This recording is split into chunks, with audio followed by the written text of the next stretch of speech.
Docteur Bissonnette, bonjour. Bonjour. Je suis tellement contente à chaque 2 semaines de vous rencontrer, poser toutes plein de questions. Et d'ailleurs, on vous invite à poser vos questions via le Facebook de TVA Trois-Rivières ou encore sur notre site internet tva.caneway.ca. Et c'est l'un des métiers les plus populaires chez les enfants, vétérinaires. Mais qu'est-ce que ça prend pour être un bon vétérinaire? Un bon vétérinaire, bien, à la base, c'est l'amour des animaux. Là. On n'a pas le choix. C'est indéniable. Là. On le sent, on le sait quand on l'a ou quand on ne l'a pas.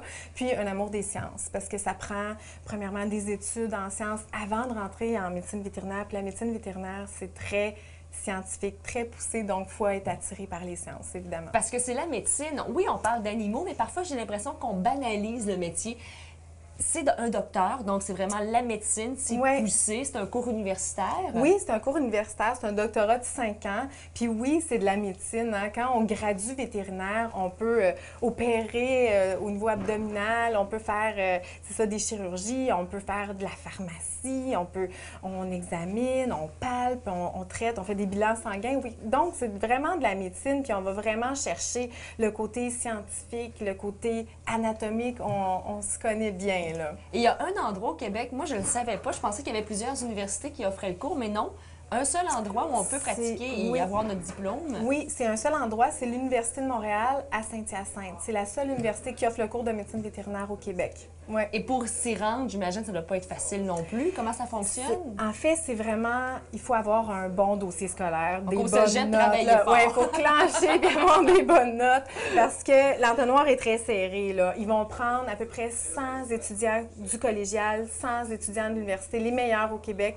Ils vont faire une entrevue, puis de ça va sortir 80 étudiants qui vont faire une promotion pour une année et c'est tout. Parce qu'on parle d'entrevue, quand on est devant des gens, il faut quand même expliquer pourquoi l'animal a eu telle chose. Donc, si on a de la difficulté à entrer en contact avec autant les humains...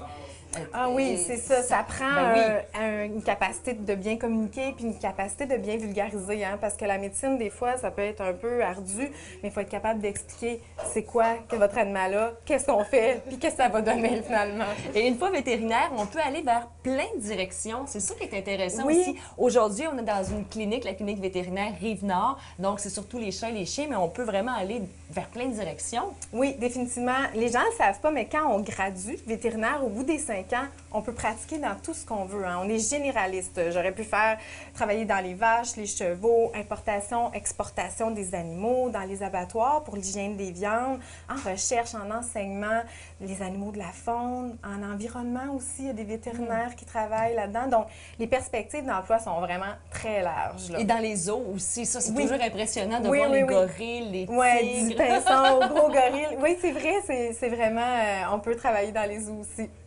Autre chose aussi, il y a certains vétérinaires qui se spécialisent après leur cours parce que, bon, c'est 5 ans, mais on peut faire des études supplémentaires. Oui, on parlait justement de la médecine zoologique. Souvent, c'est des spécialistes qui vont avoir fait un an d'internat général, donc une spécialisation générale, puis ensuite qui vont avoir fait leur résidence en médecine zoologique, qui vont travailler dans les zoos. C'est la même chose, là, on retrouve des spécialistes de la même façon qu'en médecine humaine, des dermatologues, des oncologues, des chirurgiens qui vont faire des chirurgies plus poussées.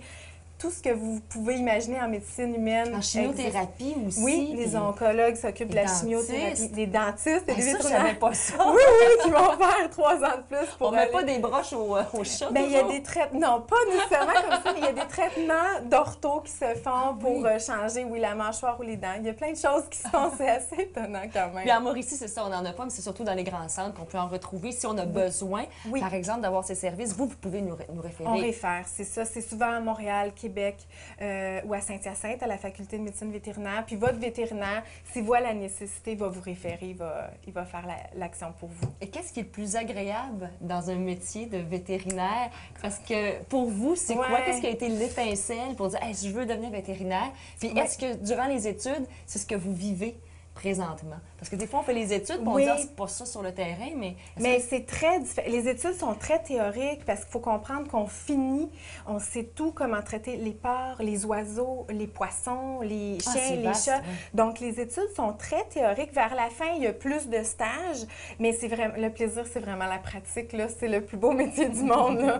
Te lever le matin pour aller traiter des petits chiens et des petits chats, c'est merveilleux. Fait que moi, ce qui m'a motivé, c'est j'aimais beaucoup la médecine, mais j'aimais beaucoup les animaux. C'était un mariage obligatoire. Et le plus difficile, est-ce que c'est quand on annonce un décès? Bien, c'est difficile, des décès, des maladies graves. La procédure de l'euthanasie, c'est toujours une période assez difficile, puis c'est touchant. Hein? Nous aussi, on s'attache à nos petits patients. Là, souvent, on les suit longtemps.